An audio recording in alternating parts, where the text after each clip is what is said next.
Bom, os institutos de meteorologia do mundo todo têm previsto a volta do fenômeno El Niño, que acaba impactando o clima no mundo todo e mexendo também com a produção agrícola. Walter Puga Júnior conversou com o climatologista da SOMAR Meteorologia, Paulo Etituri, que fala mais sobre essa perspectiva para os próximos meses. Veja. Obrigado mais uma vez, Paulo, por estar conosco, sempre orientando, explicando o telespectador sobre os problemas ou até as boas notícias que o clima traz para a produção e para a economia do país como um todo.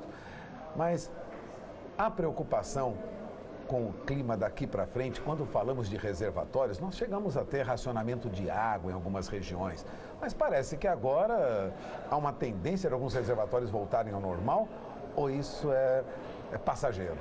É importante essa sua colocação e permite esclarecer uma coisa que gera dúvida. Aqui mesmo, nesse canal, a gente normalmente fala que damos uma super safra e o clima foi bom. Só que temos que entender que a natureza das chuvas que favoreceu uma safra e boa distribuição não deu o volume necessário para recuperar os reservatórios.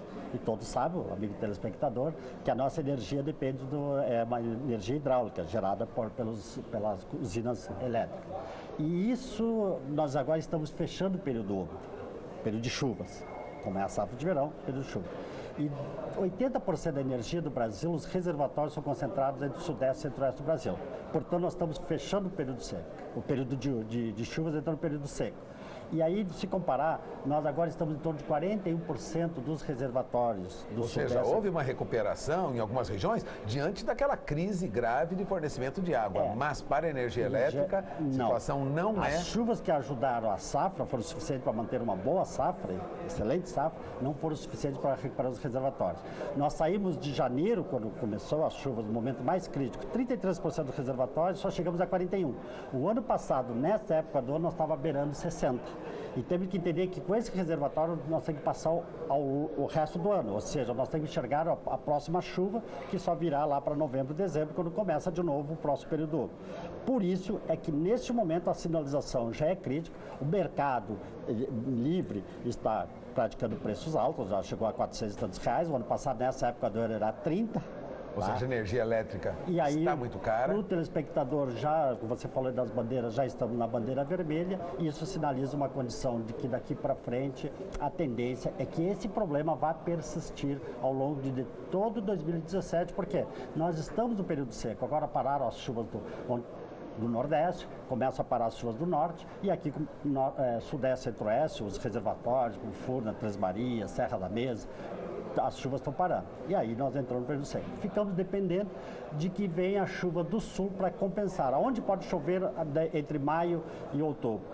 Na parte sul do Brasil, pegando o subsistema sul, Bacia do Uruguai, Iguaçu, Itaipu, isso pode dar um alívio. Mas pelo cenário climático, não tem uma indicação de que isso vai ter uma compensação. 2015, nós começamos numa condição muito crítica. Se falava até de racionamento. Felizmente entrou o El Niño forte e o sul compensou. Ajudou com uma produção maior de energia e compensou o problema de norte e nordeste, até mesmo aqui do sudeste. Mas não podemos contar com isso agora. Não podemos. Por isso que a situação, este ano, não tem uma expectativa do ponto de vista climático para que haja uma recuperação no decorrer deste ano. Você diria que nós poderemos correr o risco, de novo, de estar prestes ao racionamento de energia diante desses reservatórios em baixa? Os especialistas na área de energia sempre já dizem que é o seguinte: se não fosse ter havido problema da economia do Brasil que diminuiu o consumo, chamada carga, nós já teríamos racionado. Nós só não racionamos porque a demanda, o consumo diminuiu. A procura por energia também diminuiu.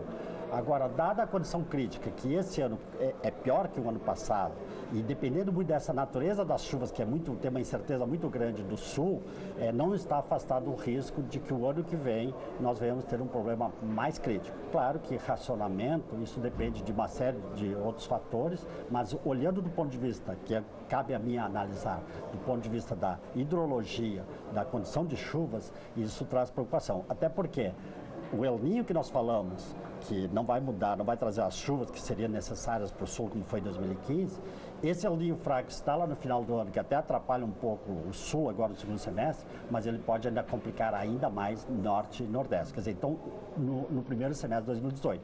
Então essa combinação, que já é um dado que nós vamos chegar no final de 2017, uma condição muito crítica do reservatório, um El Niño instalado que no primeiro semestre penalizará norte e nordeste, isso pode trazer uma complicação do ponto de vista da questão dos reservatórios para 2018. Para a produção de energia. Para a produção de energia. Agora, vamos lembrar que o governo trabalha para recuperar a economia e estimular a atividade econômica. Isso vai demandar uma quantidade maior de energia. Podemos ter problemas aí entre crescimento e fornecimento de energia. É isso que coloca a questão que não é isso que preocupa. Preocupa no sentido de nós não temos os recursos naturais, as condições instaladas para dar suporte a isso. A questão de se vai faltar ou não depende dessas outras questões estruturais. Então, vai Mas é preciso ficar atento. É preciso ficar atento, sim. Hoje nós não temos condições favoráveis para garantir um crescimento, assim, de maneira nenhuma. Do ponto de vista hidráulico, não. Nós temos uma capacidade de térmica, de geração térmica também limitada, na casa dos 12 mil megawatts, que é o que está sendo usado agora, por isso que o preço está alto.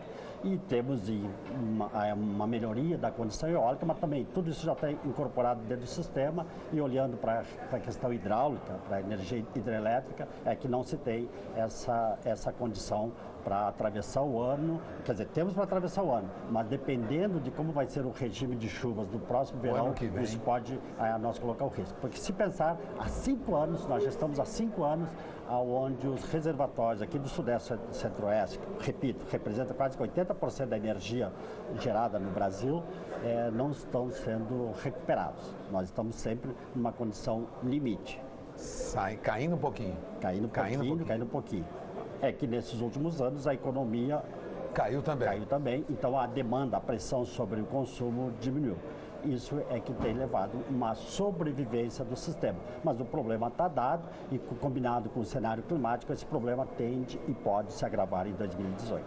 Bom, fica aí o alerta do Paulo Tituri, sócio-diretor da Somar Meteorologia, a julgar pela capacidade, né, dos reservatórios, poderemos ter problemas mais adiante. De olho na informação, porque isso pode alterar o seu negócio. Agradeço mais uma vez o Paulo Tituri aqui conosco.